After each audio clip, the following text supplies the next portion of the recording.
Cassandra? How you doing? I'm Eleazar. Cassandra, if I was to ask you a question, if I was to ask you what's your nationality or what race do you come from, what would you tell me? African-American. African-American. All right. Look, Africa was named after Italian general named Leo Scipio Africanus, a white man. America was named after Italian navigator named Amerigo Vespucci, another white man. Were you named after two white men? Do you come from two white men?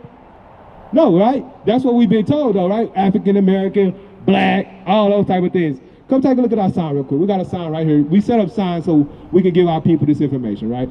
This is, on this side of the chart, this is what God called us. On this side over here, this is what we were called once we were put into captivity and colonized. If you look at this side right here, you would say, you said you are African-American, so you would be a so-called American black, right? What? Do you know what this, can you pronounce that, what that say right there? This is what God called you. You, Judah, right? So you call yourself American black, God called you Judah. You would rather be called what God called you than what the colonizers called you any day. Because who told you were African American? The same people that enslaved your ancestors, the same people who oppress you in the streets today, that's who told you you're an African American, right? But God called you from the tribe of Judah, right? You know who else comes from the tribe of Judah?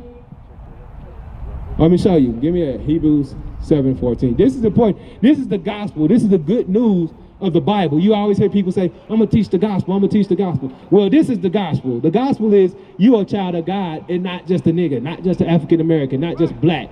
Watch this. This is who else comes from the tribe of Judah. Read. Hebrews 7:14. For it is evident that our Lord sprang out of Judah. Right. Who is our Lord? God, Jesus, right? It says it's evident that Jesus sprang out of Judah, right? So Jesus came from the same tribe you came from, right? So let me ask you a question. Who is this right here? Jesus, right? But I just told you that Jesus came from the same tribe as you. Does he look like he came from the same tribe as you? Who is that? Who is that? Who you said it is? Jesus, right? Come up here. We're going to show y'all according to the Bible what Jesus looks like. Because that's a stronghold in a lot of our people's mind. You see this and you say Jesus, right? Let's see what the Bible said Jesus looked like. We're going to go to the book of Revelation. The root word for revelation is to reveal, right? What does it mean to reveal? To show something, right? So let's see what the Bible, what Revelation is going to reveal. Give me 1 and 1. The Revelations 1 and 1. The revelations of Jesus Christ. So this is the revelation or the revealing of Jesus Christ. He's going to tell us about Jesus Christ. Now we're going to jump to where it tells what Jesus Christ looks like. Give me 14. Revelations 1 and 14. Hold up, before we start. So this is what we're going to do. We got two images over here, right? We got one image over here of a black man that looks like us, right? And then we got the one that we've been told is Jesus, right? So we're going to play 3 strikes and you're out. We're going to see who's going to get 3 strikes. The Bible going to describe what Christ looked like, and we're going to see who strikes out according to the Bible, right? Watch this. Revelations 1 and 14. His head and his hairs were white like wool. So it said his head and his hairs were white like wool. Who on the earth has woolly hair? Who? Black people, right? Woolly hair, right? So Christ had white woolly hair. So let's look at the 2 pictures. Does this one have white woolly hair? Does that one have white woolly hair? All right, that's strike 1, right? Read. As white as snow, and his eyes were as a flame of fire. And it says his eyes was a flame of fire. Well, do you know why Christ's eyes was a flame of fire? Do anybody want to know what Christ's first miracle was? Christ's first miracle, he turned water into wine at a wedding, remember? And so Christ drank wine in moderation. He wasn't a drunkard, but he drank wine in moderation. So what happens when you start drinking? Your eyes turn red, right? So now looking at these pictures, does he have red eyes like fire? What about him over there? He does, right? So that's strike 2, right? Now let's go to it. Read. And his feet. It said in his feet. So y'all all got on socks today, right? But if you didn't have on socks on your sandals, would your feet be the same color as your face? The rest of your body? Roughly, right? It's not a big difference. It might be a little lighter because you wear socks, but I can tell what color your body is from your feet, right? Let's see. It said his feet. Now he's describing Christ's feet. And his feet like unto fine brass. He said they like unto fine brass. What color is brass? Like a copper, brown, right? A derivative of brown, right? So it says Jesus Christ's feet was brown, right? Let's see how brown.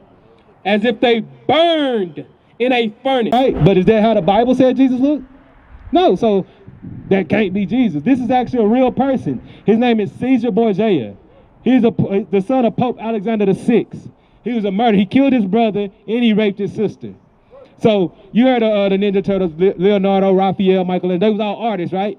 Their job during the Renaissance, when a white man came back into power, was to draw Jesus Christ as a white man. That's who they chose as the model to be Jesus Christ. And so that's why we think that's Jesus Christ, because that's what they told us in school and everywhere you go, church, that's Jesus Christ. But the Bible describes Jesus Christ like that, right? So like I said, I told you earlier, you come from the same tribe as Jesus Christ. You would say you were black too, right? So you all come from tribe of Judah like Jesus Christ, right? So Jesus Christ is going to look like you, not like that. So now what you should say, you said we come from the tribe of Judah, prove that we from the tribe of Judah, because you said you was African American, right? Well, if I ask you what's your race, what you going to say? What's your race? African American, right? So y'all all say y'all African American, and I said you from the tribe of Judah. So you should have said, why you saying I'm from the tribe of Judah? Prove it, right? So now we're going to get to the part of the Bible where we are able to show our people that you are the Israelites of the Bible. Right. That's why we come out here boldly to teach the blacks, Hispanics, and Native Americans, you're the Israelites, because we got proof in the Bible. Shalom, Israel. This is Bishop Nathaniel. I want you to know that you can view all our Sabbath classes live on IUIC TV. That's right, I said on IUIC TV. Download the app today. Shalom. Watch this. 1-1. Deuteronomy 1:1.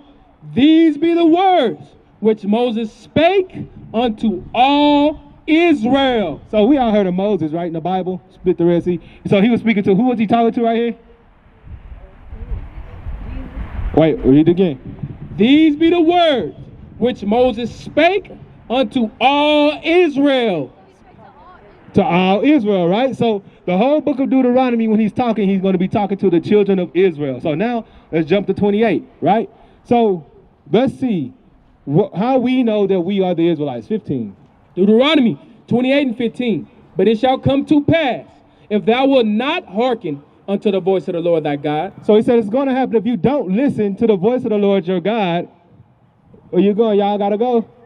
Don't get no whooping, man. Y'all go home. Y'all need to go home. We ain't trying to get nobody in trouble. He say, if you don't listen to the voice of the Lord your God, what's going to happen? To observe, to do all his commandments and his statute which I command this day. So he gave us statutes and commandments to do, right? So he said, if you don't do these statutes and commandments, what's going to happen? That all these curses shall come upon thee and overtake thee. He said, if you don't do all my commandments, all these curses are going to come upon you and overtake you. Remember, we're talking to the children of Israel right here, right? God said, if the children of Israel don't keep his commandments, he's going to put curses on them, and they ain't going to be able to get out of them, right? 16. Curse shalt thou be in the city, and curse shalt thou be in the field. So, curse shalt thou be in the city. Any city that you go to, if you want to find the ghetto, the poverty-stricken area where to get the drugs at, what race of people do you look for? Blacks and Hispanics, right? The blacks and the Mexicans, right? But God said that Israelites are going to be cursed in the city, cursed in the field, right? Cursed in the field. Who picked cotton in the field for free for hundreds of years and didn't get nothing for it? Us, right? We still ain't got reparations, right? And if you look at the fruit fields in California, brownfield and all that, who picking berries and fruits right now for a little bit of nothing? The so-called Mexicans, right? But remember, God said this was going to happen to the Israelites for not keeping his commandments, right? Give me 32. Deuteronomy 28:32. Thy sons and thy daughters shall be given unto another people. It says, thy sons and thy daughters shall be given to another people, right? So when we were in slavery and we were getting sold off, right? Who were we giving to? Who are our sons and daughters being sold off to? The white man, another people, right? But who did that happen to? Did that happen to any other nation of people? Who did that happen to? The blacks, right? If you look at the border, what's going on with ICE? The so-called Mexican babies getting put in cages and all that. Or they do? Is it Mexicans putting Mexicans in cages, or is it another race of people putting them in cages? Another race. And who's that race? The white people, right? So God, remember, God said this is going to happen to the children of Israel, right? He said your children are going to be given to another people. And thine eyes shall look and fail with longing for them all the day long, and there shall be no might in thine hand. He said, your eyes are going to look and fail with longer for them all day long. That means you're going to be crying all day long. When they get their children taken, what do you see when they show on the news what they're doing? Crying. They ain't trying to fight to get their people. It says, God said the Israelites ain't going to have no might in their hand once their children were taken. So if you look at the so-called Mexicans and what happened to us in slavery, when our kids was taken and when their kids get taken, what they could do? Cry. They don't got no army, no might to go get their kids back, right? Right? Give me the next one, 48. Because you said who did it, right? But we're going to let God pinpoint, and he calls them a specific thing. Watch this. Deuteronomy 28 and 48. Therefore shalt thou serve thine enemies. Who you said we're going to serve? Our enemies, right? Read. Which the Lord shall send against thee. And he sent them against us for breaking his laws, remember? Read. In hunger and in thirst. In hunger, right? Whenever you get hungry, where do you get your food from? The store. Who owns the store? What race of people owns the store? Who? The whites. Do we own the store? The blacks? Do the so-called Mexicans own the store? No, it's the white man. But God said you're going to go to who? Your enemies, right? And he said in thirst. It rained just a few minutes ago. It rained out the sky for free. But if you catch water in a barrel, you'll get a ticket. Who you going to have to pay that ticket to? The white man, right? But if you turn your sink on and get a drink of water, who you pay the water bill to? Okay, let's go to the sign. Let's go get some water from the store. Buy a bottle of water. Who owns the bottled water company? The same people. But God called them what? Thine enemies, right? Read. And in nakedness. Whenever you want clothes, who do you got to go to get your clothes? Who controls the price of cotton? White man. We picked cotton for hundreds of years. You can't get a free T-shirt. You don't determine the price of no cotton, right? Read. And in want of all things. In want of all things. If you want a new car, you want a new birth certificate, death certificate, fishing license, rims on your car, insurance on your car, education, who do you got to go to for all of that? The so-called white man, right? Your enemies, right? Read. And he, and that enemy, shall put a yoke of iron upon thy neck until he have destroyed thee. It said he shall put a yoke of iron upon thy neck. Who is putting yokes of iron upon our people's necks? Right? The same race of people, right? The same race that God called your enemy is the ones who was putting the iron upon your neck, right? And it says, until he have destroyed thee. How did he destroy us? You know one way you destroyed? When I asked you what's your nationality, you said African American. That's a destroyed mind frame, because that's not even a real nationality. Our race is not even, it's made up, it's imaginary. Right. It changes every few years, we get a new nationality. We went from Afro-Americans, coloreds, blacks, African-American, all those different names, it's all made up. But that's a curse too. Give me 37. Let me show you that's a curse also. Watch this. Deuteronomy 28 and 37. And thou shalt become an astonishment, a proverb, and a byword among all nations, whether the Lord shall lead thee. A proverb is a wise saying, right? Watch this. If you want to hide something from a nigga, what do you do? If you want to hide something from a black dude, what do you do? You put it in a book, right? That's a proverb. That's a wise saying against us, right? And he said a byword. A byword is anything outside of your God-given name. Like I tell you, God called us the Israelites. He said you from the tribe of Judah, but you've been taught that you were African American. That's a byword. And that's what we answer to now. We don't even think if we are the Israelites. Watch this, Isaiah 1 and 3. Let me show you that that's Bible prophecy. What you're going to find out is this whole Bible is written about us, for us, to us. This is the message for us to get out of our condition that we're in. We got to start following the instructions given. That's right. By the Most High. Watch this. This is how we know that we're the Israelites. Watch this. Isaiah 1 and 3. The ox knoweth his owner. The ox is a dumb animal, but it knows who it belongs to. Read. And the ass his master's crib. Another dumb animal, but it knows where his home is, right? But Israel doth not know. But Israel don't know. You know how I know? Because when I said who that was, we thought that was Jesus. That's not our owner. You know what I'm saying? Our owner, God in Christ, are black men with woolly hair. That's who we belong to. If I ask you where's our homeland? Africa, right? Africa got over 55 countries. Which country are we from? We don't even know, right? It says the ass a dumb animal. He know though. But what? My people doth not the ox knoweth his owner, and the ass his master's crib. but Israel doth not know. God said Israel wasn't going to know who they are. The blacks, Hispanics, and Native Americans, we don't know. We call it, the so-called Mexicans call themselves Mexicans. That means mixed people, or Hispanic, property of Spain. Those are all made up nationalities, African American, black, all made up. We don't know who we are. And this is the sad part, read. My people doth not consider. And that's the sad part. We don't even consider that we could be the greatest people on the earth.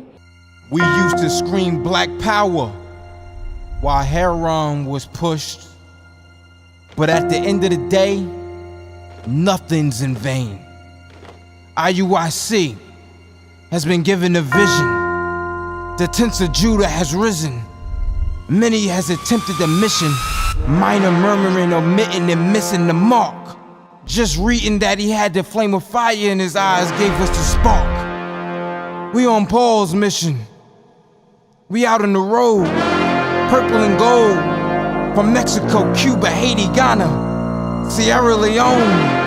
144,000 boots banging, concrete crackling. These are our men repented at heart. The scriptures is proof. IUIC, we deliver the truth.